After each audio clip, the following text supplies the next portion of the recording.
যে মুহাম্মদ সাল্লাল্লাহু আলাইহি ওয়াসাল্লাম তার আমানতদারিতা এমন ছিল, একজন মানুষ তার সম্পদ নিজের কাছে যত নিরাপদ মনে করত, তার চাইতে বেশি নিরাপদ নবীজির কাছে রাখা মনে করত।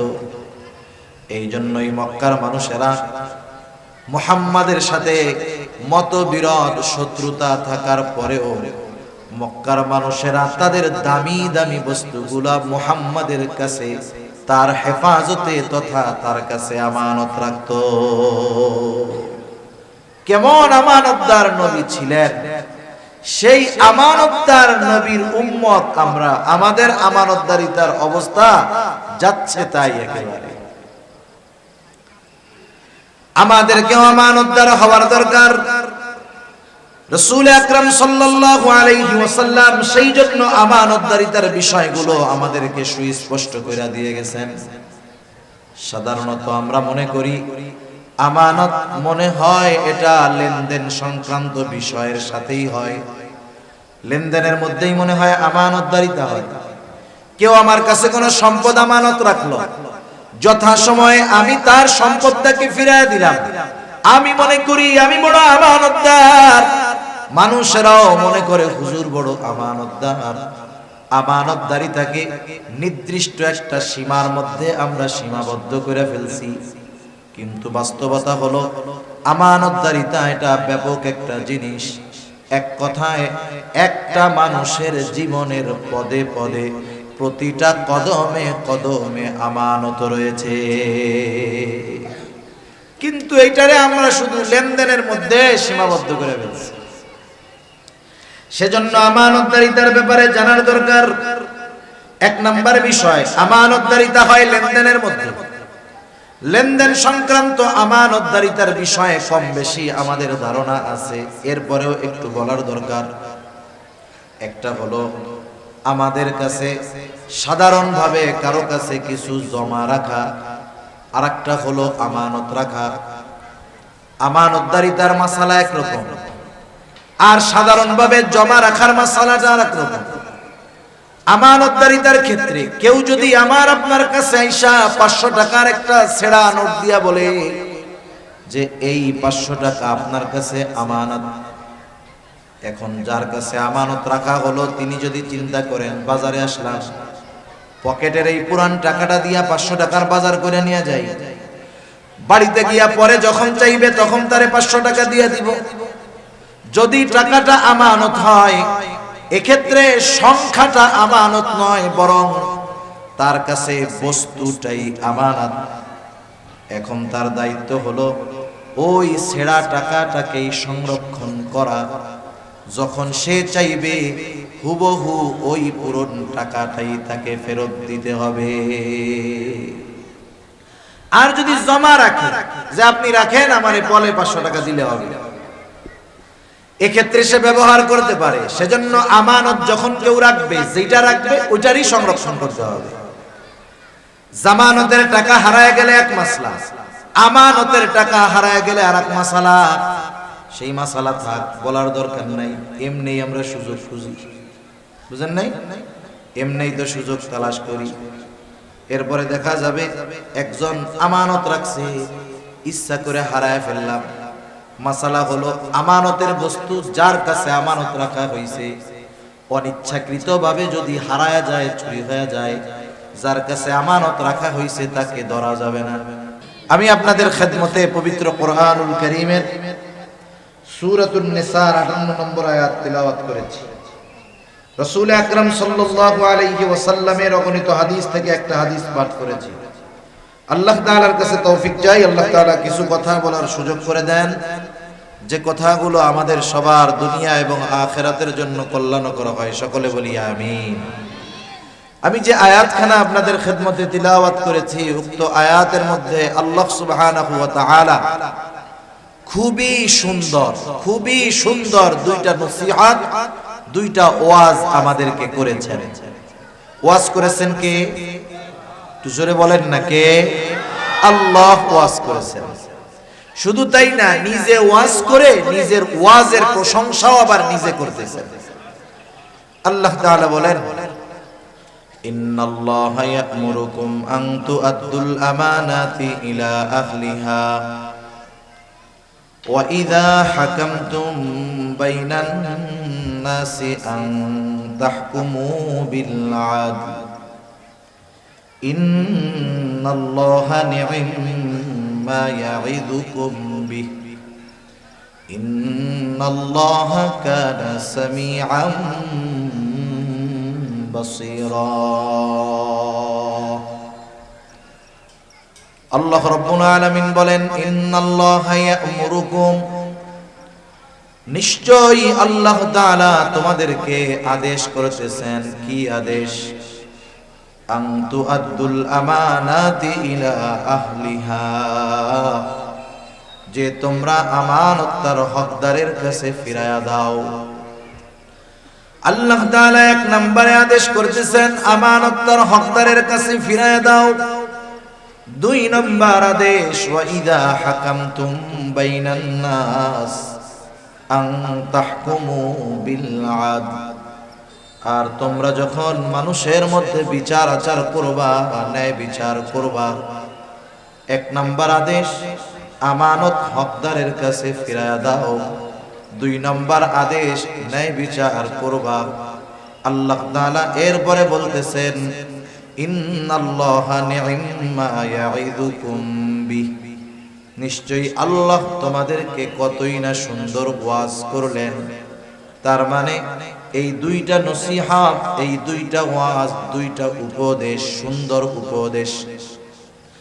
ইমাম শাফিঈ রাহমাতুল্লাহি আলাইহি বলেন, এই দুইটা নির্দেশ এমন নির্দেশ, যদি কোনো মুমিন তার জীবনের সাথে এই দুইটা বিষয়কে পরিপূর্ণভাবে ফিট করতে পারে, তার জীবনটা যদি সে এই দুই উপদেশের আলোকে সাজায়া আমলে পরিণত করতে পারে, ইমাম শাফিঈ রাহমাতুল্লাহি আলাইহি বলেন, এই মুমিন সফল কাম হয়ে যাবে। এক নম্বরে আল্লাহ তাআলা বলেন আমানত তার হকদারের কাছে ফিরায় দাও। যদিও এই আয়াত নাজিল হওয়ার একটা কারণ আছে, নির্দিষ্ট একটা ঘটনাকে কেন্দ্র করে আয়াতটা নাজিল হয়েছে, তথাপি মুফাসসিরিনে কেরাম বলেন এই আয়াতের দ্বারা সকল ধরনের আমানত উদ্দেশ্য। নবীজিও আমানতের ব্যাপারে সর্বোচ্চ গুরুত্ব আরোপ করেছেন। রাসূল আকরাম সাল্লাল্লাহু আলাইহি ওয়াসাল্লাম এক হাদিসের মধ্যে জানায় দেন, নবীজি বলেন, আরবাউন ইযা কুন্না ফিকা ফালা আলাইকা মা ফাতাকা মিনাদ দুনিয়া। নবীজি বলেন, চারটি জিনিস যদি তোমার মধ্যে থাকে, ফালা আলাইকা, আর কোনো কিছু তোমার নাই, কিন্তু ওই চার গুণ তোমার মধ্যে আছে। নবীজি বলেন, চিন্তার কোনো কারণ নাই। এই চার গুণে গুণান্বিত মুমিন দুনিয়ায় যদি তার কোনো কিছু নাও থাকে, চিন্তার কোনো কারণ নাই। নবীজি বলেন, মা ফাতাকা মিনাদ দুনিয়া, এই চার গুণে গুণান্বিত হওয়ার কারণে দুনিয়া তার হাতছাড়া হবে না। চার গুণের কথা বর্ণনা করতে গিয়ে নবীজি এক নম্বরে বলেন, হিফযু আমানাতিন, আমানতের হেফাজত করা। আমানতের হেফাজত করা এটা গুরুত্বপূর্ণ একটা বিষয়। কিছু কর্ম আছে, কিছু আমল আছে যেটা শুধুই আমল, এটার সাথে ঈমান সম্পৃক্ত নয়। আমল করলে সওয়াব, না করলে অসুবিধা নেই। কিন্তু আমানতদারিতা এমন এক জিনিস, এমন এক আমল যেটার সম্পৃক্ততা হলো ঈমানের সাথে। রক্তের মধ্যে পানি আছে, জানেন তো কি আছে? পানি। পানি। এখন বলেন তো, কেউ যদি চিন্তা করে আমি আমার দেহের মধ্যে থেকে রক্ত আর পানিরে আলাদা আলাদা করব, বলেন তো রক্তের থেকে পানি যদি আলাদা করা হয় তাহলে বেঁচে থাকা সম্ভব নাকি? সম্ভব নয়। এই বিষয়টা এরকম, আমানতের সাথে ঈমানের সম্পর্কটা এইরকম। এক কথায় আমানত খেয়ানতকারী কখনো মুমিন হতে পারে না। মুমিন কখনো খেয়ানতকারী হতে পারে না। সেজন্য নবীজি বলেন আমানতদারিতার সম্পর্ক ঈমানের সাথে। নবীজি বলেন লা ঈমানা লিমান লা আমানাতা লাহ। নবী বলেন যার মধ্যে আমানতদারিতা নাই তার ঈমান নাই। শুধু তাই না, নবীজি জানায় দিয়েছেন আমানতদারিতা হলো মুমিনের ভূষণ। মুমিনের আবশ্যকীয় একটা গুণ হলো আমানতদারিতা, যেটা তার মধ্যে থাকবেই থাকবে। আর আমানতের খেয়ানত করা এটা হলো মুনাফিকের আলামত। সেই জন্য মুমিন কখনো খেয়ানতকারী হতে পারে না, আর খেয়ানত যে করে সে কখনো মুমিন হতে পারে না। নবীজি সাল্লাল্লাহু আলাইহি ওয়াসাল্লাম হাদিসের মধ্যে জানায় দেন, এক হাদিসের মধ্যে আসছে মুনাফিকের আলামত হলো তিনটা। নবীজি বলেন ইদা হাদাসা কাযাবা। মুনাফিকের অন্যতম আলামত, মুনাফিক যখন কথা বলে মিথ্যা কথা বলে। ইদা ওয়াদা আখলাফা, যখন সে ওয়াদা করে ওয়াদা খেলাফ করে। ইদা তুমিনা খানা, আমানতের খেয়ানত করে। আরো হাদিসের মধ্যে আরো কয়েকটা বাড়ায় আসছে ওয়া ইদা তাখাসামা ফাজারা, যখন কারো সাথে একটু ঝগড়া হয় সে সীমা লঙ্ঘন করে অশ্লীল মন্দ কথাবার্তা বলে। এগুলো মুনাফিকের আলামত। আফসোসের বিষয় হলো আলামত মুনাফিকের, কিন্তু সমাজে অনেক মুমিনের মধ্যে এই চারটা মুনাফিকের আলামত একসাথেই পাওয়া যায়। ঠিক কিনা বলেন? দুই চারজন আপনাদের এলাকায় আছেন এরকম, সব জায়গায় আছে। এমন না যে আপনাদের এদিকে আছে আমাদের ওইদিকে নাই, বিষয়টা এমন না। এই মুনাফিকের চার আলামত এমন ব্যক্তির মাঝে আছে, দেখা যায় সে 5 ওয়াক্ত নামাজও পড়ে, হজও করছে, সব কিছু আছে ঠিক, কিন্তু মুনাফিকের আলামতের ডিব্বা নিয়ে ঘুরতেছে। আছে না নাই? নবীজি বলেন চারটাই যদি থাকে ওইটা হলো খাঁটি মুনাফিক। আর যদি একটা থাকে তাহলে কমপক্ষে মুনাফিকের আলামত তার মধ্যে আছে। এই আলামতগুলো হলো ভাইরাস, জীবাণু। করোনা ভাইরাস জীবাণু দেখা যায় না, কিছু কিছু জীবাণু, কিছু কিছু ভাইরাস আছে এতটা মারাত্মক জীবনকে ধ্বংস করে দেয়। যেমন ক্যান্সার রোগী যারা, তারাও ভাইরাস জীবাণুর দ্বারা আক্রান্ত। দেখা যাবে যে কোনো ঘা থেকে বা যে কোনো কিছু থেকে ক্যান্সারের জীবাণু প্রকাশ পেয়েছে। ক্যান্সার হলো এমন এক রোগ যেটার আলামত সহজে প্রকাশ পায় না। যখন আলামত প্রকাশ পায় ওই সময় চিকিৎসা করে ফিরে আসা কঠিন হয়ে যায়। একজন ব্যক্তি যখন পরিপূর্ণভাবে ক্যান্সারের জীবাণু দ্বারা আক্রান্ত হয়ে যায়, টাকা পয়সা থাকলে বড় চিকিৎসা করে বিদেশে যায়, কেমোথেরাপি দেয়, রেডিওথেরাপি দেয়। ক্যান্সারের রোগী যাদেরকে থেরাপি দেওয়া হয়, সুন্দর চেহারার মানুষটাও কালো কুচকুচে হয়ে যায়, স্বাস্থ্যবান মানুষটার স্বাস্থ্য ভেঙে যায়, সারা গায়ে পশম, মাথার চুল, মুখের দাড়ি সব কিছু ওই রেডিয়েশনের কারণে সব কিছু দেহ থেকে ঝরে যায়। দাড়ি ঝরে যায়, চুল ঝরে যায়, একেবারে চোখের উপরের ভুরুটা, চোখের পাপড়িটাও উঠা যায়।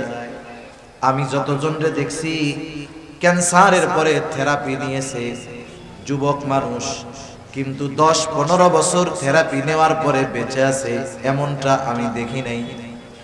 4-5-6 বছরের মধ্যে শেষ, দুনিয়া থেকে চলে যায়। তাহলে ক্যান্সার এমন এক ভাইরাস, এমন এক জীবাণু যেটা মানুষের জীবন ধ্বংস করে দেয়। কিন্তু মুনাফিকের আলামত গুলো ভাইরাস, জীবাণু, এটা হয়তো মানুষের জীবন ধ্বংস করবে না, কিন্তু এই মুনাফিকের আলামত গুলো মুমিনের মধ্যে যদি বিস্তার লাভ করে ফেলতে পারে, মুমিনের ঈমানকে ধ্বংস করে তাকে জাহান্নামী বানায়া দিবে। ক্যান্সারের কারণে মরবে, মরে যাবে হয়তো, কিন্তু ঈমান ধ্বংস হবে না হয়তো। কিন্তু মুনাফিকের আলামত, এগুলা যদি আমার আপনার মধ্যে থাকে, এগুলো আমার ঈমান নষ্ট করে দেওয়ার কারণ হয়ে যেতে পারে। এজন্য আল্লাহ তাআলা কোরআনুল কারীমে মুনাফিকের ব্যাপারে যা বলছেন, কাফেরের ব্যাপারেও বলেন নাই। আল্লাহ তাআলা বলেন, ইন্নাল মুনাফিকিনা ফিদ দারকিল আসফালি মিনান নার ওয়া লান তাজিদা লাহুম নাসীরা। মুনাফিকের স্থান হবে একেবারে জাহান্নামের তলদেশে। তাদের জন্য আপনি কোনো সাহায্যকারী পাবেন না, কোনো সাহায্যকারী তাদের নাই। সেজন্য নবী আমাদেরকে মুনাফিকের আলামতগুলো জানায় দিয়েছেন। নবীজি মুনাফিকের আলামতগুলোর মধ্যে অন্যতম একটা আলামত, ইযা তুমিনা খানা, আমানতের খেয়ানত করা। তাহলে বোঝা গেল আমানতের হেফাজত করা এটা মুমিনের ভূষণ, আর আমানতের খেয়ানত করা এটা হলো মুনাফিকের অন্যতম আলামত। সেজন্য নেফাকি থেকে আমাদেরকে, আমানতের খেয়ানতকারিতা থেকে আমাদের বাঁচতে হবে। আমার আপনার নবী আমানতদার নবী ছিলেন। নবীজির আমানতদারিতার গল্প যদি বলি অনেক সময় পার হয়ে যাবে। নবীজির আমানতদারিতার ঘোষণা নবুয়াতির পরে আল্লাহ তাআলা দিয়েছেন, বিষয়টা এমন নয়। বরং নবীজির আমানতদারিতার ঘোষণা নবুয়াতির বহু বহু বছর আগে কাফেররা আমার আপনার নবীকে আমানতদার বলে উপাধি দিয়েছে। আল আমিন, বিশ্বস্ত, আমানতদার, সত্যবাদী, এ ধরনের উপাধি নবুয়াতির পরে আল্লাহ তাআলা দিয়েছেন এমনটা নয়। বরং নবুয়াতির বহু আগে মক্কার কাফেররা আমার আপনার নবীকে এই সমস্ত উপাধিতে ভূষিত করেছে। সুবহানাল্লাহ। একজন ইংরেজ ঐতিহাসিক নবীজির জীবনী লেখছেন, ওনার নামটা আমার যেখানে আসতেছে না। উপমহাদেশ তিনি সফর করেছেন, দীর্ঘ সময় উপমহাদেশের মুসলমানদেরকে নিয়ে গবেষণা করেছেন। এই গবেষণার আলোকে মুসলমানেরা যার অনুসরণ করে তাকেও নিয়ে তিনি লেখাপড়া করেছেন, গবেষণা করেছেন। তিনি একটা নবীজির জীবনী নিয়ে লেখছেন। ওই জীবনীর মধ্যে তিনি আমার আপনার নবীজির আমানতদারিতার বিষয় উল্লেখ করতে গিয়া ওনার ভাষায় উনি লিখতেছেন, মুসলমানদের নবী মুহাম্মদ সাল্লাল্লাহু আলাইহি ওয়াসাল্লাম সে এমন একজন মহামানুষ ছিলেন, মহামানব ছিলেন, এতটা বিশ্বস্ত ছিলেন, এতটা আমানতদার ছিলেন, চরম আকারের সর্বোচ্চ পর্যায়ের সত্যবাদী ছিলেন। তার আমানতদারিতা এমন ছিল যে তার ঘোর দুশমন তার নির্বিঘ্নে নিশ্চিন্ত মনে তার সবচেয়ে দামি সম্পদটাও নিশ্চিন্ত মনে মুহাম্মাদের কাছে আমানত রাখত। দুশমন বন্ধু না, দুশমন। শুধু তাই না, আরেকজন ঐতিহাসিক লিখতেছেন যে মুহাম্মদ সাল্লাল্লাহু আলাইহি ওয়াসাল্লাম তার আমানতদারিতা এমন ছিল, একজন মানুষ তার সম্পদ নিজের কাছে যত নিরাপদ মনে করত, তার চাইতে বেশি নিরাপদ নবীজির কাছে রাখা মনে করত। এই জন্যই মক্কার মানুষেরা মুহাম্মাদের সাথে মতবিরোধ, শত্রুতা থাকার পরেও মক্কার মানুষেরা তাদের দামি দামি বস্তুগুলা মুহাম্মাদের কাছে তার হেফাজতে তথা তার কাছে আমানত রাখত। কেমন আমানতদার নবী ছিলেন! সেই আমানতদার নবীর উম্মত আমরা, আমাদের আমানতদারিতার অবস্থা যাচ্ছে তাই একেবারে। আমাদেরকেও আমানতদার হওয়ার দরকার।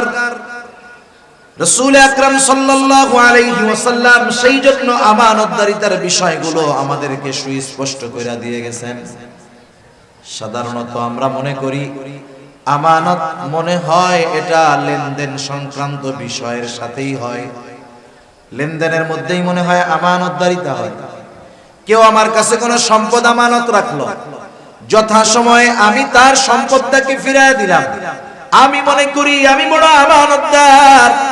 মানুষেরাও মনে করে হুজুর বড় আমানতদার, আমানতদারিতাকে নির্দিষ্ট একটা সীমার মধ্যে আমরা সীমাবদ্ধ করে ফেলছি।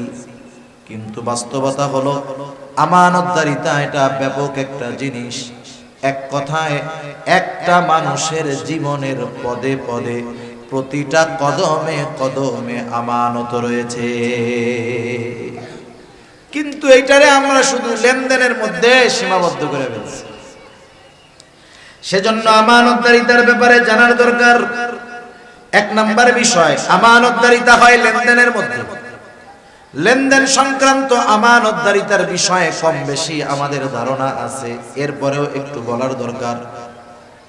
একটা হলো আমাদের কাছে সাধারণভাবে কারো কাছে কিছু জমা রাখা, আর একটা হলো আমানত রাখা। আমানতদারিতার মাসালা একরকম, আর সাধারণভাবে জমা রাখার মাসালাটা আর একরকম। আমানতদারিতার ক্ষেত্রে কেউ যদি আমার আপনার কাছে আইসা 500 টাকার একটা ছেঁড়া নোট দিয়া বলে যে এই 500 টাকা আপনার কাছে আমানত, এখন যার কাছে আমানত রাখা হলো তিনি যদি চিন্তা করেন বাজারে আসলাম, পকেটের এই পুরান টাকাটা দিয়া 500 টাকার বাজার করে নিয়ে যাই, বাড়িতে গিয়া পরে যখন চাইবে তখন তারে 500 টাকা দিয়ে দিব। যদি টাকাটা আমানত হয়, এক্ষেত্রে সংখ্যাটা আমানত নয়, বরং তার কাছে বস্তুটাই আমানত। এখন তার দায়িত্ব হলো ওই ছেঁড়া টাকাটাকেই সংরক্ষণ করা। যখন সে চাইবে হুবহু ওই পুরন টাকাটাই তাকে ফেরত দিতে হবে। আর যদি জমা রাখে যে আপনি রাখেন আমারে বলে 500 টাকা দিলে হবে, এক্ষেত্রে সে ব্যবহার করতে পারে। সেজন্য আমানত যখন কেউ রাখবে, যেটা রাখবে ওইটারই সংরক্ষণ করতে হবে। জামানতের টাকা হারায় গেলে এক মাসলা, আমানতের টাকা হারায় গেলে আর এক মাসালা। সেই মাসালা থাক, বলার দরকার নাই। এমনি আমরা সুযোগ খুঁজি, বুঝেন নাই? এমনি তো সুযোগ তালাশ করি। এরপরে দেখা যাবে একজন আমানত রাখছে, ইচ্ছা করে হারায় ফেললাম। মাসালা হলো আমানতের বস্তু যার কাছে আমানত রাখা হয়েছে অনিচ্ছাকৃত ভাবে যদি হারায় যায়, চুরি হয়ে যায়, যার কাছে আমানত রাখা হয়েছে তাকে ধরা যাবে না। এখন যদি এই মাসালার দিকে যান, অনেকে ব্যাংকে আমানত রাখে না, রাখে না। অনেকে কত এনজিও গজায় উঠে আমানত রাখে। এখন ওই আমানত ওরা নিজেরা বক্ষণ করে কয় আমানত তো সব শেষ। এই সুযোগ বাঙালি ভালো বুঝতে পারবে। সেজন্য সব কথা বাঙালির কাছে ক্লিয়ার করা উচিত না, আমার যেটা মনে হয়। তা যাই হয়, এক নম্বরে আমানতদারিতা হলো লেনদেন আদান প্রদানের মধ্যে। সম্পদ আমার কাছে কেউ পায়, জমিন পায়, এটা আমানত। তার হকদারের কাছে ফিরাইয়া দেওয়া এটা আমার দায়িত্ব। আমার কাছে যদি কারো আমানত থাকে, কারো হক থাকে, সেটা আমানত হোক আর সাধারণ হক হোক, ফিরাইয়া দেওয়াটা আমার দায়িত্ব। আদেশ আল্লাহ তাআলা আমাকে দিয়েছেন। যে কোনো ক্ষেত্রে এটা হতে পারে। মনে করেন দোকানদারের কাছ থেকে দোকান থেকে বাকি আনা হয়, বাকি আনেন, দোকানদারকে 500 টাকার বাজার নিয়ে বললেন লেখা রাখো, পরে আইসা দিয়া দিব। দোকানে ভিড়, দোকানদারের লিখতে মনে নাই। 2 দিন পরে আপনি গেছেন, যাওয়ার পরে বলতেছেন বাকি খাতাটা খুলো তো দেখি, কিছু টাকা মনে হয় বাকি আছে। দোকানদার লিখতে ভুলে গেছে, বাকি খাতা খুলে দেখে আপনার নামে কিছু লেখা নাই। কিন্তু আপনি শিওর যে 500 টাকা পায়। আমাদের দেশের মানুষ তখন ফাঁক ফকর খুঁজবে, যেহেতু খাতায় কিছু লেখা নাই, আমার কাছেও কিছু পাওনা নাই। আরে মিয়া, হয়তো ভুল করেছে দোকানদার, কিন্তু আল্লাহ তাআলার নির্দেশ, সে ভুইলা গেছে, যাক, তার মনে না থাক, কোনো অসুবিধা নাই। তোমার দায়িত্ব হলো তোমার কাছে যে পাওনা আছে, এই পাওনাটা তুমি নিজ দায়িত্বে ফিরাইয়া দিবা। সেটা আমানত হোক আর সাধারণ কোন লেনদেন হোক, এই বিষয়টার দায়িত্ব আমার আপনার উপর। আল্লাহ তাআলা আমাকে আপনাকে লেনদেনের ক্ষেত্রে স্বচ্ছ হওয়ার তৌফিক দান করুন। বুজুর্গ আল্লাহর ওলির গোমর ফাঁস হয়ে যায় এই লেনদেনের ক্ষেত্রে। কঠিন এক জিনিস এই মুআমালাত, যে কি জিনিস, বহুত আল্লাহওয়ালার ঘোমটা খুলে যাবে এই লেনদেনের ক্ষেত্রে। তাহলে এক নম্বরে আমানতদারিতা হয় লেনদেনের মধ্যে। দুই নাম্বার, এই জবানের কথাটাও হয় আমানত। রাসূল আকরাম সাল্লাল্লাহু আলাইহি ওয়াসাল্লাম এক হাদিসের মধ্যে বলেন, ইযা হাদাসার রাজুলু সুম্মা ইলতাফাতা ফাহিয়া আমানাতুন। নবীজি বলেন, যখন কেউ কথা বলে আর এদিকে সেদিকে তাকায়, ফাহিয়া আমানাতুন, যেই কথাটা আমার আপনার কাছে ডানে বামে তাকায়া কেউ বলল, নবীজি বলেন কথাটা আমানত। এই কথাটা আমি ছাড়া অন্য কারো কাছে যদি পৌঁছাই, কারো কাছে বলি, খেয়ানত হয়ে যাবে। কিন্তু আমাদের খাসলাত, আমাদের অভ্যাসটা হইল ঠিক এর বিপরীত। কেউ যদি আমার কাছে আইসা বলে, হুজুর আপনার কাছে আমি এই কথাটা বললাম, আপনি কিন্তু হুজুর আর কারো কাছে বইলেন না। এই যে আমাকে যখন বলে আর কারো কাছে বইলেন না, তখন ওই ব্যক্তির কথাটা হজম করা আমার জন্য কষ্টের হয়ে যায়। এমন অবস্থা হয় আরেকজনের কাছে না বলা পর্যন্ত আমার আর ভালো লাগে না। মনে হয় যে পেটের মধ্যে খালি কথাটা কামড়াইতেছে আর ডিসুম ডিসুম করতেছে। সেই লোক দেখা যাবে আমার আপনার চোখের আড়াল হওয়ার আগে কাছের জন্য ডাইকে ডাইকে, কি কইছে জানো? বলে না, আমারে খুব বিশ্বাস করে, খুব গোপন একটা কথা আমার কাছে বলছে, কাউরে বলতে মানা করছে। আমি তোরে বললাম, তুই কিন্তু কাউরে কইস না। আমি যারে বললাম যে আমি শুধু তোকে বললাম, তুমি কাউকে বইলো না, ও তো এই আমলটুক তো কমপক্ষে করবে নাকি? ও এবার আরেকজনকে বলবে, দেখ হুজুর কি মিথ্যা কথা বলে। না না, হুজুরকে আমাকে খুব বিশ্বাস করে, আমার কাছে এই কথাটা বলছে অমুকের ব্যাপারে, আমি তোমাকে বললাম, তুমি কাউরে কইও না। দেখা যাবে এরপরে সকাল বেলার কথা দুপুর হওয়ার আগে আগে 100 জনের কাছে পৌঁছায় গেছে। যে যাকে কথাটা বলে, বলার পরে বলে, আমি তোমারে কইলাম, তুমি কাউরে কইও না, কিন্তু কথা পৌঁছায় গেছে 100 জনের কাছে। আমি বলছিলাম একজনের কাছে, পৌঁছায় গেছে 100 জনের কাছে। বলেন তো 100 জনের কাছে কথাটা পৌঁছানোর জন্য দায় আমার, ঠিক কিনা বলেন? এখানে আর আমার খেয়ানত একটা নাই, আমার খেয়ানত হয়ে গেছে 100 খেয়ানত। কারণ নবীজি বলেন, কারো দ্বারা যখন কোনো নেক কাজের সূচনা হয়, ওই কাজটা দুনিয়ায় যতদিন চলবে, যতজন করবে, সকলের ওই নেক কাজের সওয়াব শুরু করনেওয়ালার আমল নামায় আল্লাহ তাআলা যোগ করে দেয়। আবার যখন কারো দ্বারা কোনো পাপের কাজের সূচনা হয়, ওই পাপের কাজ, মন্দ কাজ দুনিয়ায় যতদিন চলবে, যতজন করবে, সবার আমলনামা ওই গুনাহটা প্রথম যে সূচনা করছে গুনার কাজ, তার আমলনামায় যোগ হয়ে যাবে। নবীজি বলেন, পৃথিবীতে প্রথম অবৈধ হত্যাকাণ্ড সংগঠিত করেছে আদম আলাইহিস সালামের একজন সন্তান। নবীজি বলেন, আদম আলাইহিস সালামের ওই হত্যাকারী সন্তান কিয়ামত পর্যন্ত অন্যায়ভাবে যত হত্যা হবে, সব হত্যাকারীর গুনাহ তার আমলনামায় যোগ হয়ে যাবে। কারণ তার দ্বারা এই অবৈধ হত্যাকাণ্ডের সূচনা ঘটেছে। এই জন্য আমার আপনার দ্বারা যদি কখনো কথার খেয়ানত হয়ে যায়, ওই কথাটা যতজনের কানে পৌঁছাবে, ততগুলো খেয়ানত হবে, আর ওই সকলের খেয়ানতের সমপরিমাণ গুনাহ আমার আপনার আমলনামায় যোগ হয়ে যাবে। সেজন্য কথা হজম করা শিখতে হবে। বাঙালি পাথর খাইয়া হজম করে ফেলতে পারবে, পারলে পারো তো হজম করে ফেলতে পারে বাঙালি, কিন্তু কথা হজম করা বড় কষ্টের, ঠিক কিনা বলেন? কথা হজম করা বড় কষ্ট। সেজন্য কথার ক্ষেত্রে হয় আমানত। 3 নাম্বার দায়িত্ব হয় আমানত। রাসূল আকরাম সাল্লাল্লাহু আলাইহি ওয়াসাল্লামের কাছে একজন বেদুইন সাহাবী আয়েশা প্রশ্ন করতেছে, ইয়া রাসূলুল্লাহ, কিয়ামত কখন হবে?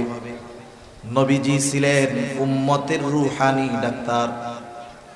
নবীজি সাল্লাল্লাহু আলাইহি ওয়াসাল্লাম দেখা যাইতো একই প্রশ্ন বিভিন্ন ব্যক্তি করেছে, একই প্রশ্নের উত্তর ওই ব্যক্তির অবস্থার আলোকে নবীজি ভিন্ন ভিন্ন দিতেন।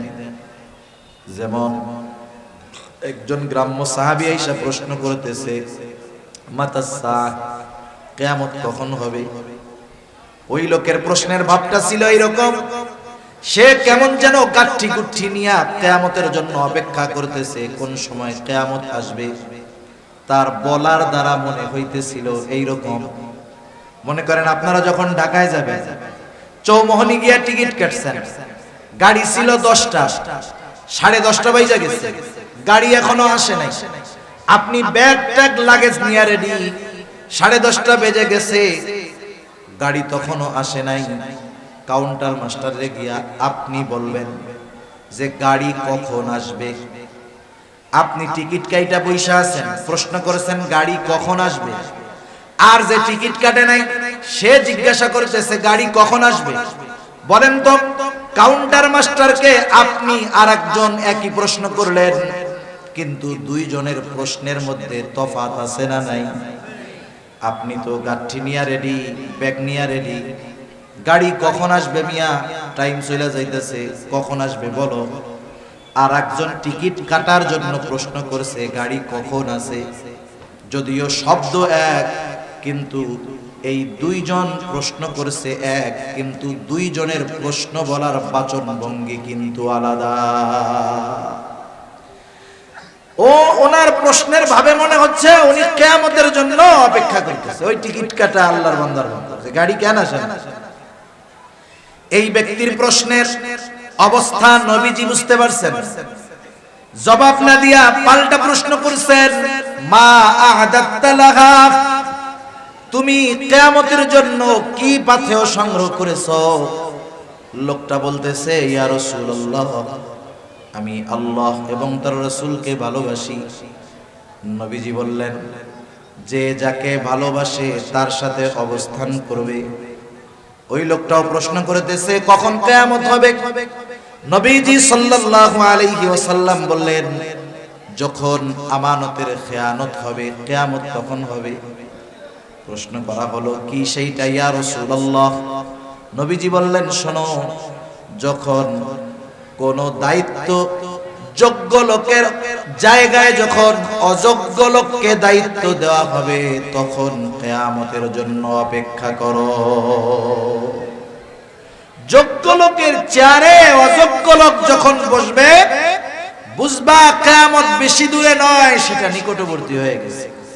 এখন এত আর কোন এমন কথা না, সূক্ষ্ম তাত্ত্বিক কোন বিষয় নয়, এটা বোঝার জন্য অনেক জ্ঞান, অনেক ইলমের দরকার আছে।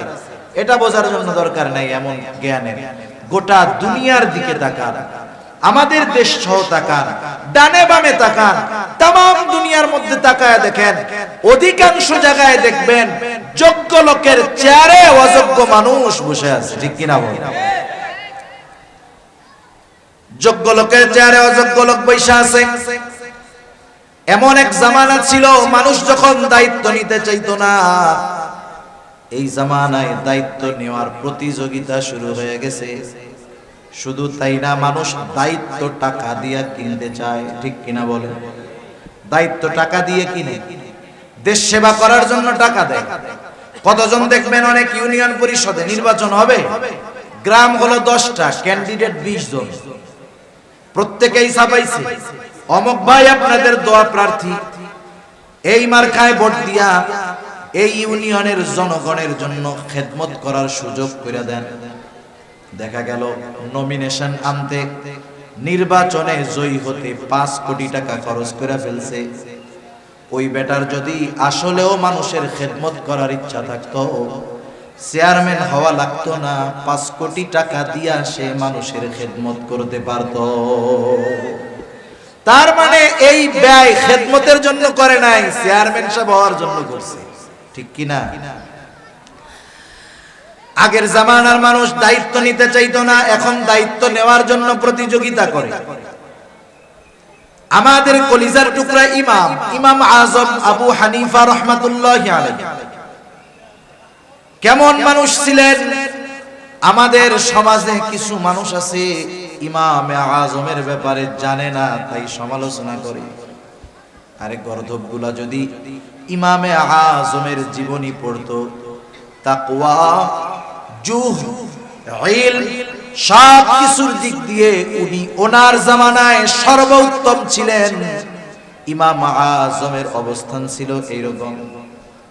খলিফা মনসুরের জামানা, রাস্তা দিয়ে খলিফা মনসুর চলতেছে, ইমামে আজমের সাথে সাক্ষাৎ।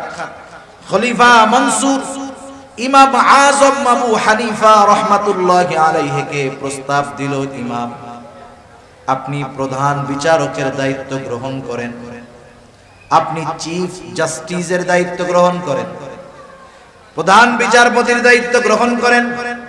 খলিফা অফার দিয়েছে। ইমাম আবু হানিফা সাথে সাথে বললেন, খলিফা আমি এই দায়িত্ব গ্রহণ করতে পারবো না।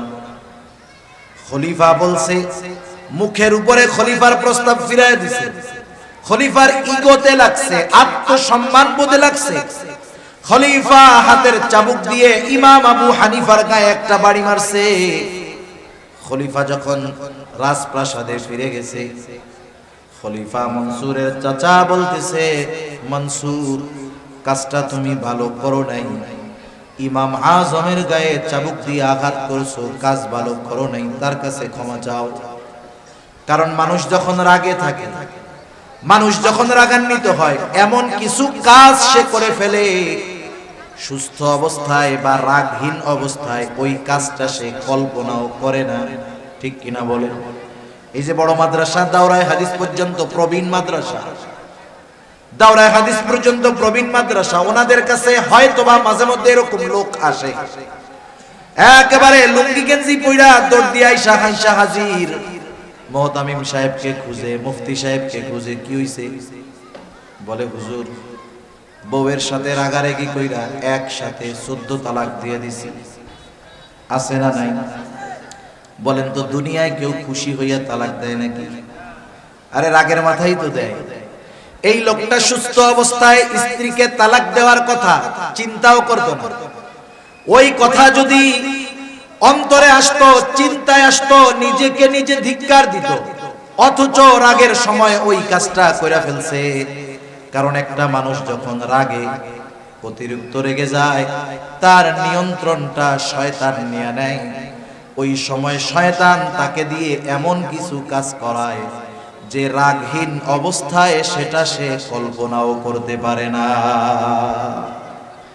ওই সময় তো রাগে চাবুক দিয়ে বাড়ি মেরে দিছে, এখন নিজে একটু অনুতপ্ত হইতেছে, আরে কাজটা করা ঠিক হয় নাই। কিন্তু উনি তো খলিফা, ইমাম আবু হানিফার কাছে গিয়ে মাপ চাইবে, এটাও তো লজ্জা লাগতেছে। খলিফা মনসুর এইবার তার বিশ্বস্ত লোকটাকে বলতেছে, যাও ইমাম আবু হানিফার কাছে যাও, আমার পক্ষ থেকে গিয়ে ক্ষমা চাও। যাওয়ার সময় এক থলে স্বর্ণ মুদ্রা দিয়ে দিল। বলবা ইমাম খলিফা তার কর্মের জন্য অনুতপ্ত, লজ্জিত, আপনার কাছে ক্ষমা চেয়েছেন, আপনি ক্ষমা করে দিয়েন। আর এই এক থলে স্বর্ণ মুদ্রা আপনার জন্য হাদিয়া দিয়েছে, আপনি যদি খলিফার হাদিয়াটা গ্রহণ করেন, খলিফা নিশ্চিত হবে যে আপনি তাকে ক্ষমা করে দিয়েছেন। এইবার ওই লোকটা ইমাম আবু হানিফার কাছে গেল, গিয়ে বলতেছে, ইমাম খলিফা আপনার সাথে যেই আচরণ করেছে এর জন্য তিনি লজ্জিত, ক্ষমা প্রার্থী। ইমাম আবু হানিফা বললেন, হ্যাঁ ক্ষমা করে দিলাম। এই জন্য দেখেন না, হায়রে মিয়া, উলামায়ে কেরামের দিলটাও কিন্তু নরম। এই জন্য কেউ যদি আলেমদেরকে কষ্ট দেয়, এরপরেও কেউ যদি আইসা ক্ষমা চায়, উলামায়ে কেরাম ক্ষমা করে দেয়। এটা তাদের দুর্বলতা না, কিন্তু এটা নববী এক সিফাত, নবীজির এক গুণ। আরে তায়েববাসী পাথর মারতে মারতে নবীজিকে রক্তাক্ত করে ফেলছে। কি পরিমাণ দেহের মধ্যে আঘাত, যে দেহের মধ্যে ছিদ্র ছিদ্র দাগ হয়ে গেছে। আয়েশা সিদ্দিকা রাদিয়াল্লাহু তাআলা আনহা দেখা বলতেছে, ইয়া রাসূলুল্লাহ সাল্লাল্লাহু আলাইহি ওয়াসাল্লাম, আপনার কি কখনো বসন্ত হয়েছিল নাকি? এটা কিসের দাগ? নবীজি বলতেছেন, এটা হলো তায়েববাসী না বুঝা আমাকে যে পাথর মারছে, সেই পাথরের আঘাতের দাগ। নবীজিকে যখন রক্তাক্ত করে ফেলছে তায়েববাসী, রক্ত জামা ভিজে গেছে, রক্ত বেবে জুতার মধ্যে ঢুকে গেছে, এত পরিমাণ রক্ত দেহ থেকে বাহির হয়েছে। রক্ত শুকায়া পায়ের সাথে নবীজির জুতা আটকে গেছে। নবীজি যখন ক্লান্ত দেহ নিয়ে তায়েফের এক আঙ্গুর বাগানের পাশে বিশ্রাম নিচ্ছেন, আল্লাহ তাআলা জিবরাইল আমিনকে পাঠিয়ে দিয়েছেন, সাথে আরেকজন ফেরেশতা পাহাড়ের দায়িত্বে নিয়োজিত। ওই ফেরেশতা এসে বলতেছে, ইয়া রাসূলুল্লাহ, আল্লাহ তাআলা আমাকে আপনার আদেশ পালনের জন্য পাঠিয়েছেন। এই কওম আপনার সাথে কেমন আচরণ করেছে আল্লাহ তাআলা দেখেছেন। আপনি যদি আদেশ করেন, দুই পাহাড় মিশিয়ে তায়েফবাসীকে পিষিয়ে দেওয়া হবে, নিশ্চিহ্ন করে দেওয়া হবে। এখানে যে একটা জনবসতি ছিল, জনপদ ছিল, একেবারে নিশ্চিহ্ন করে দেওয়া হবে।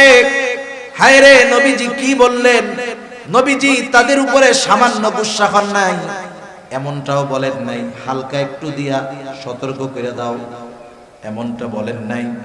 বরং নবীজি আরাম করতেছিলেন, উঠা বৈশা গেলেন। ওই ফেরেশতার কথার জবাবে নবীজি বলতেছেন, বাল আরজু আন ইয়াখরুজাল্লাহু মিন আসলাবিহিম মান ইয়াবুদুল্লাহা ওয়াহদাহু ওয়া লা ইউশরিকু বিহি শাইআ। তুমি তো বলতেছো দুই পাহাড় মিশাইয়া নিশ্চিহ্ন করে দিবা, আর আমি তো এদের ব্যাপারে আল্লাহ তাআলার কাছে আশা পোষণ করি যে আল্লাহ তাআলা এদের মধ্য থেকে এমন এক প্রজন্ম বের করবে যারা এক আল্লাহর ইবাদত করবে, কারো সাথে শিরিক করবে না। সুবহানাল্লাহ। এটা উলামায়ে কেরামের এক নববী সিফাত। এজন্য আলেম আহলে হক উলামায়ে কেরামের সাথে বেয়াদবি করলেও এসে মাফ চাইলে মাফ করে দেয়, এটা দুর্বলতা না। ইমাম আবু হানিফা বললেন, মাফ করে দিছি, অসুবিধা নাই। কিন্তু খলিফা তো বলে দিছে হাদিয়া দিবা, হাদিয়া গ্রহণ করলে নিশ্চিত হব যে উনি ক্ষমা করেছেন। লোকটা বলতেছে, এই যে এক থলে স্বর্ণ মুদ্রা আপনার জন্য খলিফা হাদিয়া দিয়েছে, গ্রহণ করেন। ইমাম আবু হানিফা বললেন, মাফ করে দিয়েছি, হাদিয়া গ্রহণ করা যাবে না। বললেন, খলিফা বলছে আপনি নিজে রাখেন, নাইলে উনি বিশ্বাস করবে না যে ক্ষমা করছেন। আপনি রাইখা দেন, আপনার ব্যয় করা লাগবে না, আপনি অন্য কাউকে দিয়ে দিয়েন। ইমাম আবু হানিফা বলতেছে, তোমার কাছ থেকে রাখার পর আমি খরচ করলাম নাকি অন্য কাউকে দিয়ে দিলাম এটা তো বিষয় নয়, বরং তোমার খলিফা মনে করবে আমার পাঠানো হাদিয়া ইমাম আজম গ্রহণ করেছে, সুতরাং এটা রাখাই যাবে না। সে আরো জোর জবরদস্তি করতেছে, রাখেন না। ওই লোকটাও তো বিরক্ত হয়ে যাইতেছে অনুরোধ করতে করতে। এইবার ইমাম আবু হানিফা রাহমাতুল্লাহি আলাইহি বলতেছেন, বলেন তো কাউরে চুরি করে আয়না হাদিয়া দেওয়া জায়েজ আছে নাকি? হ্যাঁ, দুর্নীতি কইরা টাকা আইনা আরেকজনরে হাদিয়া দেওয়া জায়েজ হবে নাকি? বলেন তো, আমার আপনার কাছে যদি ব্যাগ ভর্তি টাকা কেউ আইনা দেয়, আমি আপনি যদি জানতে পারি টাকাটা অন্য কারো, আমার আপনার জন্য এই হাদিয়া গ্রহণ করা বৈধ হবে নাকি? তাহলে দেওয়াও বৈধ হবে না, নেওয়াটাও বৈধ হবে না। ইমাম আজম এবার বলতেছে, হাদিয়া তো দিতে হবে নিজের টাকা থেকে। বলতেছে, তোমার খলিফা যে হাদিয়া পাঠাইছে, এই হাদিয়া পাইলো কোথায়? বলতেছে, কোথায় পাবে? বাইতুল মাল থেকে দিছে। এইবার ইমাম আবু হানিফা আরো কঠোর হয়ে গেলেন। একটু চিন্তা করে দেখেন, জামানার মুজাদ্দিদ যারা, ইমাম যারা, এদের সামান্য সিদ্ধান্ত এটা পরবর্তী প্রজন্মের জন্য দলিল হয়ে যায়, দলিল। আমি ঘটনা বলতে গেলে অন্যদিকে চলে যাবে। আজকে যদি ওই দিন ইমাম আবু হানিফা এরপরে হাদিয়া গ্রহণ করত, যে বাইতুল মালের সম্পদ খলিফা হাদিয়া দিয়েছে, এটা যদি গ্রহণ করত, তাদের জন্য যদি বাজেট থাকতো ভিন্ন কথা, কিন্তু সাধারণভাবে যদি ইমাম আবু হানিফাকে দেওয়া হতো, জানার পরেও যদি ইমামে আজম আবু হানিফা ওই হাদিয়াটা গ্রহণ করতেন, খলিফার বাইতুল মাল থেকে দেওয়া হাদিয়া গ্রহণ করতেন, আজকে চাইলে গোটা দুনিয়ার মধ্যে দেখা যাইত উলামায়ে কেরাম রাষ্ট্রীয় কোষাগারের হাদিয়া গ্রহণের ক্ষেত্রে ইমাম আজমের ওই ঘটনাটাকে দলিল বানায়া নিত। বলতো কি, ইমাম আবু হানিফারে হাদিয়া দিছে না, জায়েজ না থাকলে উনি গ্রহণ করছে, এবার আমাকেও দিলে আমরাও জম্মের আকারে নিব। ইমাম আবু হানিফা এবার আর একটু কঠোর হয়ে গেলেন, বলতেছে শোনো, তুমি তোমার এই হাদিয়া খলিফাকে ফেরত দিবা, সাথে সাথে বলবা রাষ্ট্রীয় বাইতুল মাল থেকে তার জন্য নির্ধারিত একটা সম্মানী আছে, এই সম্মানীর বাইরে একটা মোহর ব্যক্তিগত কাজে ব্যবহারের সুযোগ নাই। লোকটা একটু রাগ হয়ে গেছে। এইবার ওই মোহর ফেরত নিয়া খলিফা মনসুরের কাছে গিয়া বলতেছে, মনসুর, ইমাম আবু হানিফা এরকম এরকম বলছে। তিলরে আর একটু তাল বানায় নিছে। ইমাম আবু হানিফার এই কথাগুলো শুনে খলিফা মনসুর এবার চূড়ান্ত রাগান্বিত হয়ে গেছে। ফোর্স পাঠায় দিছে, যাও ইমাম আবু হানিফাকে জেলখানায় আটকাও। ইমাম আবু হানিফাকে জেলখানায় আটকানো হলো। অত্যাচার জুলুমের স্টিম রোলার চলতেছে। ঐতিহাসিকদের থেকে দুইটা মত। প্রথমটা হলো ইমাম আবু হানিফাকে জেলখানার মধ্যে চাবুক মারা হইতো আর বলা হতো প্রধান বিচারকের দায়িত্ব গ্রহণ করেন, তাহলে ছেড়ে দেওয়া হবে। চিন্তা করে দেখেন, জেলখানায় চাবুক মারা হইতেছে, দায়িত্ব নেওয়ার জন্য ইমাম আবু হানিফা দায়িত্ব নেন নাই। ঐতিহাসিকদের দুইটা মত। ওই অবস্থায় অসুস্থ ইমাম, তাকে খাবারের সাথে বিষ প্রয়োগ করে হত্যা করা হলো। আর একটা বর্ণনা ঐতিহাসিকদের, যখন তিনি প্রচন্ড রকমের অসুস্থ হয়ে গেছেন, বাড়িতে পাঠায় দেওয়া হলো, গৃহবন্দী করে ফেলা হলো। ওই অবস্থায় ইমামে আজম দুনিয়া থেকে বিদায় নিলেন।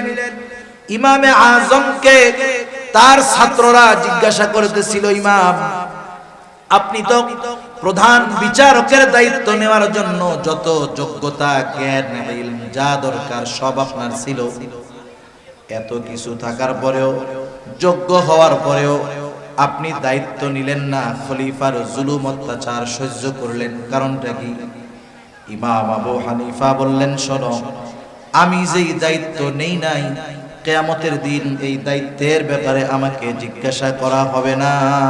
যদি আমি প্রধান বিচারকের দায়িত্ব নিতাম, প্রধান কাজীর দায়িত্ব যদি নিতাম, ওইটা তো আমার কাছে আমানত হয়ে যাইত। কিয়ামতের দিন আমার দায়িত্বের ব্যাপারে আল্লাহ তাআলা জিজ্ঞাসা করবে। যদি কখনো এই দায়িত্ব পালন করতে গিয়ে ত্রুটি বিচ্যুতি হয়ে যাইত, কিয়ামতের দিন আল্লাহর সামনে আমাকে খেয়ানতের ঋণ বোঝা নিয়ে আল্লাহর দরবারে দাঁড়ানো লাগতো। এই জন্য আমার উপরে এত জুলুম করার পরেও প্রধান বিচারকের দায়িত্ব আমি গ্রহণ করি না। আর আমরা তো দায়িত্ব নেওয়ার প্রতিযোগিতা করি। তিনি এটা জানতেন।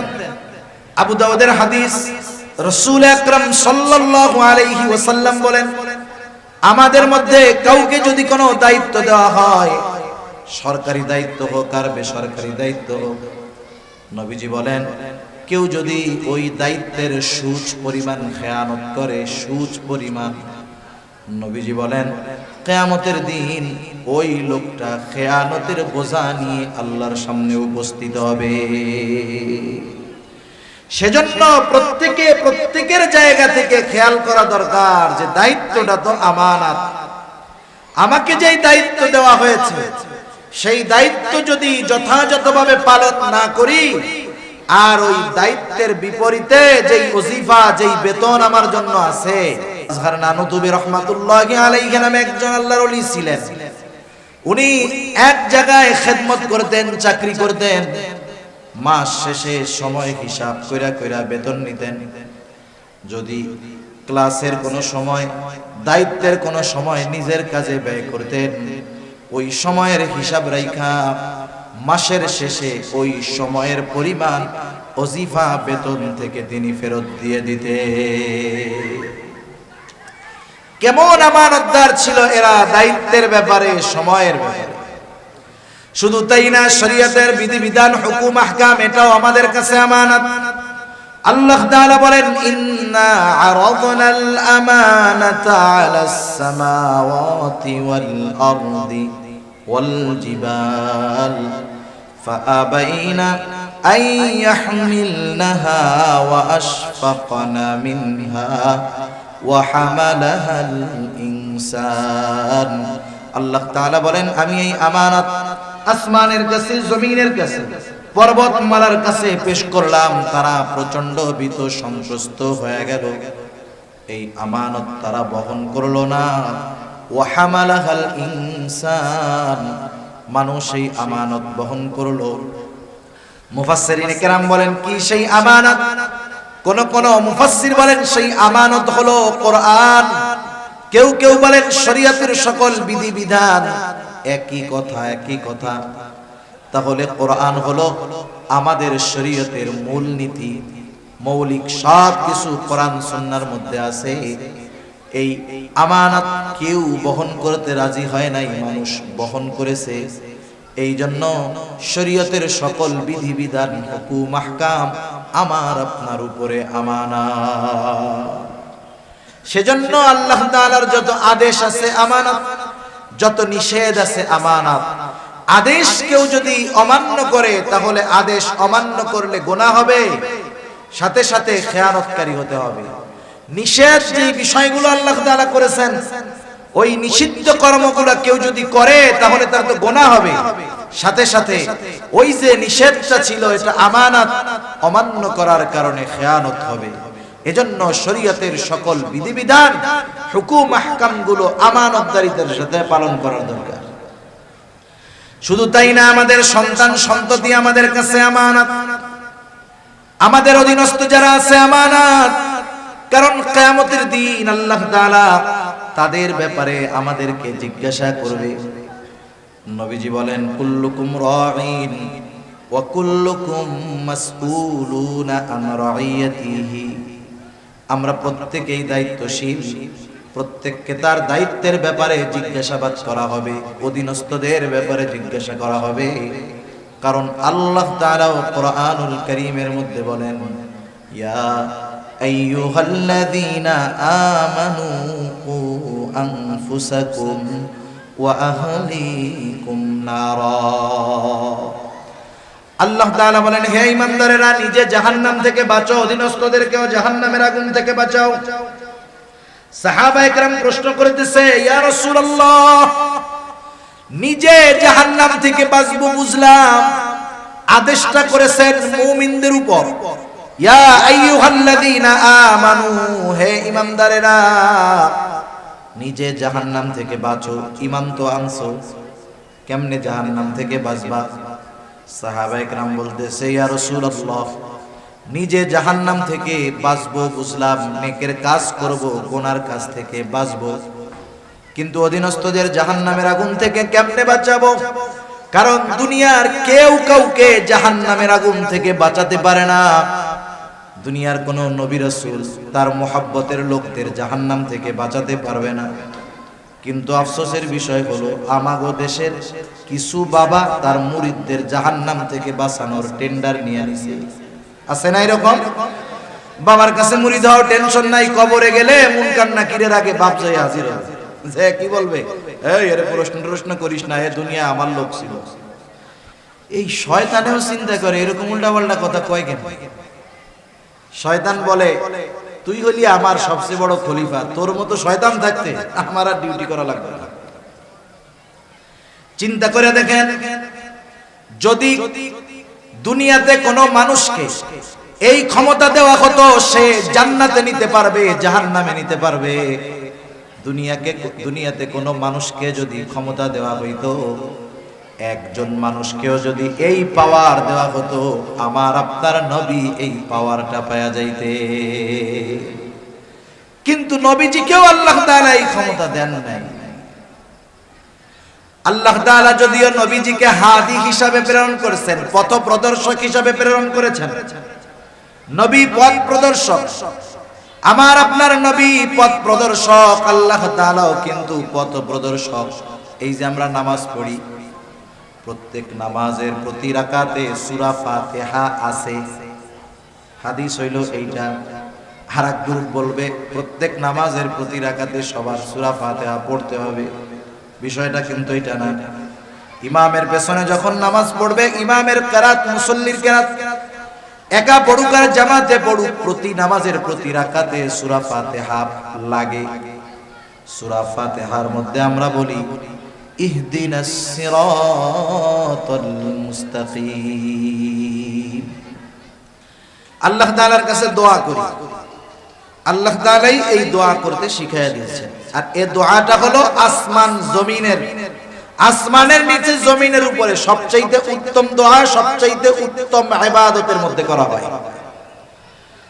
আবার আল্লাহ তাআলা আমার আপনার নবীর ব্যাপারে বলেন, ওয়া ইন্নাকা লাতাহদি ইলা সিরাতিন মুস্তাকিম, আপনাকে আমি সিরাতে মুস্তাকিমের পথ প্রদর্শক হিসাবে আমি আপনাকে প্রেরণ করেছি। আমরা আবার নামাজের মধ্যে আল্লাহ তাআলার কাছে বলি, ইহদিনাস সিরাতাল মুস্তাকিম, আপনি আমাদেরকে সিরাতে মুস্তাকিমের পথ নির্দেশিকা দেন, সিরাতে মুস্তাকিমের পথ দর্শন দেন। রাসূল ও হাদি আল্লাহ তাআলার কাছেও চাই পথ নির্দেশ। আল্লাহ তাআলা বলেন, নবীজি আমি আপনাকে পথ নির্দেশক হিসাবে পাঠিয়েছি। আল্লাহ হাদি, রাসূল ও হাদি, তবে দুই পথ প্রদর্শকের মধ্যে তফাত আছে, পার্থক্য আছে। কথা কি বুঝেন নাকি? একটা উদাহরণ দিলে বুঝতে সহজ হবে।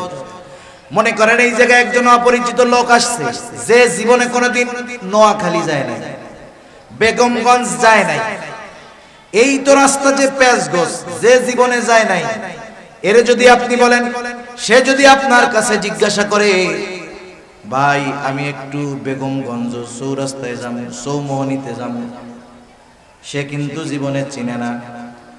আর অচেনা জায়গা যত সহজ হোক, এটা কিন্তু কঠিন মনে হয়। আপনি যখন তারে বলবেন এই রাস্তা দিয়ে যাবা, সামনে একটা রাস্তা পাবা, ওই রাস্তা ধরে আগাবা, আবার ডাইনে যাবা, এরপরে বামে যাবা, এরপরে আরেকটু আগাবা, এরপরে ডাইনে বামে গিয়া ওইদিকে বড় একটা চৌরাস্তা পাইবা। বলেন তো, যে রাস্তাই চিনে না তারে যদি এইরকম চিনায় দেন, ওর জন্য গন্তব্যে যাওয়া কঠিন না সহজ? মনে করেন এরপরেও আপনি তারে পথ চিনায় দিয়েছেন যে এই পথে যাবেন, সেই হিসাবে আপনি হাদি, পথ প্রদর্শক। মনে করেন আরেকজন লোক আসছে, তার কাছে ওই অপরিচিত ব্যক্তি বলতেছে, ভাই আমি চৌমোহনী যাব, আমার একটু পথটা বলে দেন। ওই লোকটা মোটরসাইকেল নিয়ে আসছে, কোনো জবাব নাই, বলে আপনি আমার বাইকের পেছনে ওঠেন। এইবার এক টান দিয়া চৌমোহনীতে নামায় দিয়া বলে, এটাই হলো চৌমোহনী। ওই প্রথম লোক যে রাস্তা কয়া দিছে, এও হাদি। দ্বিতীয় যেই লোকটা মোটরসাইকেলের পেছনে নিয়া গন্তব্য পর্যন্ত পৌঁছায়া দিয়েছে, এই লোকটাও হাদি, পথ প্রদর্শক। বলেন তো, এই দুই পথ প্রদর্শকের মধ্যে তফাৎ আছে না নাই? নবীজি হলেন প্রথম জনের মতো। নবীজি পথ চিনায় দিবেন, পথ বলে দিবেন। আর আল্লাহ তাআলা শুধু পথ বলে দিবেন না, ওনার দয়া রহমত দিয়ে ওই পথে পরিচালিত করে গন্তব্য পর্যন্ত পৌঁছায় দিবেন। আমরা ইহদিনাস সিরাতাল মুস্তাকিম যখন বলি, তখন বলি না যে আল্লাহ পথ চিনায় দেন। মূলত এখানে আমরা বলি, আল্লাহ, যা গুণগান বর্ণনা করার তো আগে করছি, এরপরে বলি আল্লাহ আপনি আপনার করুণা দিয়ে, দয়া দিয়ে, রহমত দিয়ে সিরাতে মুস্তাকিমে পরিচালিত করে গন্তব্য পর্যন্ত পৌঁছায়া দেন। আর নবীর ব্যাপারে আল্লাহ তাআলা বলতেছেন, আপনি পথ চিনায়া দিবেন, পৌঁছায়া দেওয়ার দায়িত্ব আমার। এই জন্য আবু তালেব যখন দুনিয়া থেকে চলে গেছে, নবীজি কান্না করতেছে, আহারে, যেই চাচার দ্বারা এত উপকৃত হইলাম, চাচা ঈমান আনতে পারলো না। আল্লাহ তাআলা বললেন, ইন্নাকা লা তাহদি মান আহবাবতা ওয়ালাকিন্নাল্লাহা ইয়াহদি মান ইয়াশা। আপনি যাকে ভালোবাসেন, যাকে চান, তাকে আপনি হেদায়েত দিতে পারবেন, বরং আমি যাকে চাই তাকে হেদায়েত দিই। সুবহানাল্লাহ। সাহাবায়ে কেরাম জিজ্ঞাসা করতেছে, কেউ তো কাউকে জান্নাতে নিতে পারে না, আমরা কেমনে জাহান্নাম থেকে বাঁচাবো? মুফাসসিরিনে কেরাম বলেন, এর দ্বারা উদ্দেশ্য হলো নিজে নেক আমল করবে, গুনার থেকে বাঁচবে, অধীনস্থ যারা আছে তাদের উপরে সর্বোচ্চ প্রচেষ্টার মাধ্যমে জাহান্নাম থেকে বাঁচানোর চেষ্টা করবে। তার চেষ্টায় যদি কোনো ত্রুটি না থাকে, হক আদায় হয়ে যাবে। তার উপরে যেই দায়িত্বটা ছিল, আমানতটা ছিল, সেটা পালন করা হয়ে যাবে। কিন্তু যদি অধীনস্থদের ক্ষেত্রে ওই দায়িত্বটা সে পালন না করে, তাহলে সেও খেয়ানতকারীদের অন্তর্ভুক্ত হয়ে যাবে। তাহলে আমরা আল্লাহ তাআলার সুন্দর ওয়াজের ব্যাপারে আলোচনা করতেছিলাম। আমানতের যতটুকু হয়েছে এতটুকু যদি আমরা আমল করি যথেষ্ট। আল্লাহ তাআলা বললেন, ইন্নাল্লাহা ইয়া'মুরুকুম আন তু'আদ্দুল আমানাতি ইলা আহলিহা। এক নাম্বার আদেশ করেছেন আল্লাহ তাআলা যে আমানত তার হকদারের কাছে ফিরিয়ে দাও। দুই নাম্বার আদেশ, ওয়া ইযা হাকামতুম বাইনান নাস আন তাহকুমু বিল আদল। তোমরা যখন মানুষের মধ্যে বিচার আচার করবা, ন্যায় বিচার করবা, তুমি যখন বিচারক, তোমার সামনে যদি তোমার দুশমন বিচারের জন্য আসে, খবরদার শত্রুতা বশত তার সাথে অবিচার করবা না। ওয়ালা ইয়াজরিমান্নাকুম শানাআনু কওমিন আলা আল্লা তা'দিলু ই'দিলু হুয়া আকরাবু লিত্তাকওয়া। কোন কওমের উপরে বিদ্বেষ বশত তাদের উপরে অবিচার করবা না, ন্যায় বিচার করবা। ন্যায় বিচারের শ্রেষ্ঠ উপমা নবীজি রেখে গেছেন, সাহাবায়ে কেরাম দেখায় গেছেন, তাবেঈনরা দেখায় গেছে, সোনালী যুগের মুসলিম শাসকেরা দেখায় গেছে। এই জন্য যেই সমাজের মধ্যে ন্যায় বিচার আছে, যেই সমাজের মধ্যে ইনসাফ আছে, ওই সমাজে তো জুলুম থাকতে পারে না।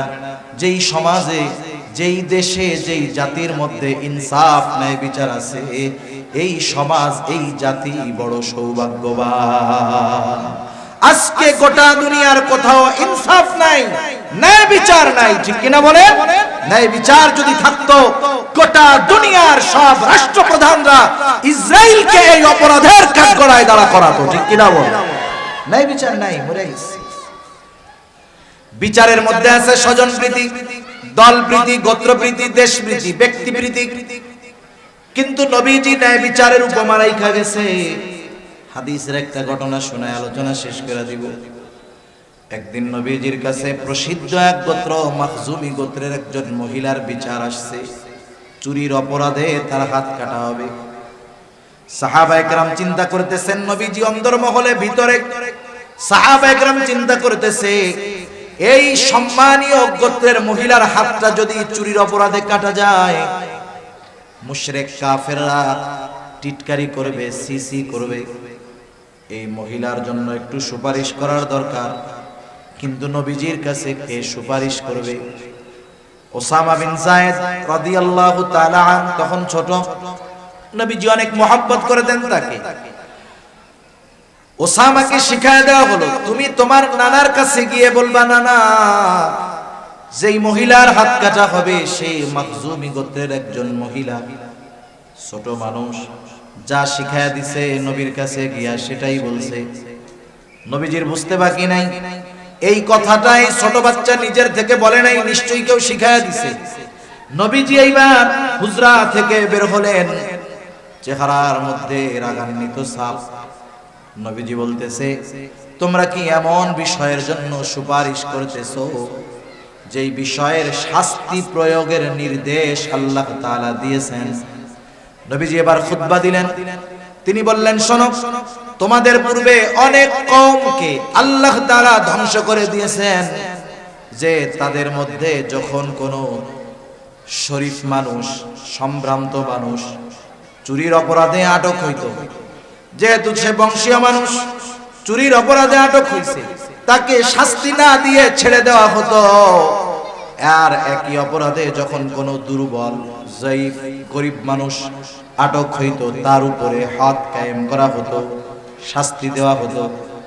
তথা এই অবিচারের কারণে তোমাদের পূর্বে বহু জাতিকে আল্লাহ তাআলা ধ্বংস করে দিয়েছেন। নবীজি বলতেছেন, শোনো, ওই আল্লাহর শপথ, যার হাতে আমার প্রাণ, এই মহিলার জায়গায় যদি আমার কন্যা ফাতেমাও হইতো, ফাতেমা বিনতে মুহাম্মদও হইতো, আল্লাহর শপথ আমি তার হাতটা চুরির অপরাধের কারণে হাতটা কেটে দিতাম। সেজন্য ন্যায় বিচারের উপমা নবীজি দেখায় গেছে। এখন আমরা তো আর সবাই বিচারক হইতে পারবো না, আমরা ন্যায় বিচার করবো কেমনে? শুনেন, পরিবারের মধ্যে অবিচার করে, বাপ ছেলের উপরে অবিচার। দুই ছেলেকে দুই চোখে দেখে, একজনের জমি বেশি লেখা দিয়ে বসে রয়েছে, আর একজনের কিছুই দেয় না, আছে না নাই? সব পোলাগো লেখা দিছে, মাইয়াগো কিছু দেয় না, এই অবিচার বাপরা করে না? সেজন্য প্রত্যেকের জায়গা থেকে ন্যায় বিচার করতে হবে। আল্লাহ সুবহানাহু ওয়া তাআলা বুঝবার তৌফিক দান করুন। এরপরে আল্লাহ তাআলা বলতেছেন, ইন্নাল্লাহা নি'মা ইয়াইদুকুম বিহি। আল্লাহ তাআলা কতই না সুন্দর ওয়াজ তোমাদেরকে করলেন, সুন্দর ওয়াজ। এখন এই ওয়াজ শোনার পরে, জানার পরে, এই ওয়াজের উপরে আমল করলাম কি করলাম না, এই ওয়াজ নিয়ে কি সমালোচনা করলাম কি করলাম না, আমি বললাম আপনাদের সাথে, আপনারা আমল করলেও আমি দেখবো না, সমালোচনা করলেও আমি শুনবো না। কিন্তু এই ওয়াজ আল্লাহ তাআলা করলেন, আমরা আলোচনা করলাম, এখন যদি সমালোচনা করি, আমলে পরিণত না করি, আল্লাহ তাআলা শুনবেন, দেখবেন নাকি? দেখবেন না? দেখবে। এজন্য আল্লাহ তাআলা কেমন যেন বলতেছে, এত সুন্দর ওয়াজ আমি আল্লাহ করলাম, এই ওয়াজের উপরে তোমরা আমল করো কি করো না, এই ওয়াজ দিয়া কি আলোচনা সমালোচনা করো, আমি আল্লাহ কিন্তু সব দেখি, সব শুনি। কেন? কারণ হলো ইন্নাল্লাহা কানা সামিআন বাসীরা, নিশ্চয়ই আল্লাহ তাআলা হলেন সর্বশ্রোতা, সর্বদ্রষ্টা। আল্লাহ তাআলা আমাদের সকলকে আমানতদার এবং প্রত্যেকটা ক্ষেত্রে ইনসাফ এবং ন্যায় বিচার করার তৌফিক আল্লাহ দান করুন। সকলে বলি আমিন। ওয়া আখিরু দাওয়ানা আলহামদুলিল্লাহ।